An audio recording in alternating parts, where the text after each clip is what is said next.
நம்ம பிராக்டிஸ்ல பார்த்தோம்னா, நெறைய பேஷண்ட்ஸ் வரும்போது நெறைய பேர் சொல்றது, "குதிக்கால் வந்துட்டு எனக்கு வெடிப்பு இருக்கு. பாதத்துல வெடிப்பு இருக்கு டாக்டர். இதுக்கு ஏதாவது ஒரு ஆயின்மென்ட் குடுத்தீங்கன்னா சரியாகும்." அப்படின்னு சொல்லுவாங்க. ஸோ இது நம்ம பார்க்கக்கூடியதுல 60, 70% மேல நம்ம ஹிஸ்டரி கேட்கும்போது பார்த்தீங்கன்னா, உடம்பு ரொம்ப ஹீட்டா இருந்து, அதாவது பித்த உடம்பு இருக்கவங்களுக்கு பார்த்தீங்கன்னா, இந்த குதிக்கால் வெடிப்பு, பாதத்துல வெடிப்பு வந்துட்டு அதிகமா இருக்கு. ஸோ இவங்களுக்கு நான் சொல்லக்கூடிய சிம்பிள் டிப்ஸ் என்ன அப்படின்னா, ஃபர்ஸ்ட்டு நெறைய தண்ணி குடிங்க. ஒரு நாளைக்கு 3 லிட்டர் தண்ணி குடிங்க. 2வது பார்த்தோம்னா, மருதாணி இருக்குல்ல, மருதாணி வந்துட்டு நம்ம உடம்புக்கு வந்துட்டு குளிர்ச்சி, அதாவது பித்தத்தை தணிக்கக்கூடியது.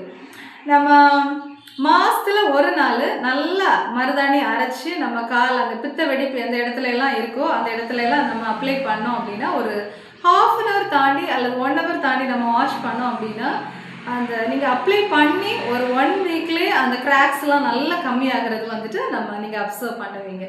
ஸோ பித்த உடம்புனால வெடிப்பு வரவங்களுக்கு வந்துட்டு இந்த மருதாணி வந்துட்டு ரொம்ப நல்ல ரிசல்ட் இருக்குது.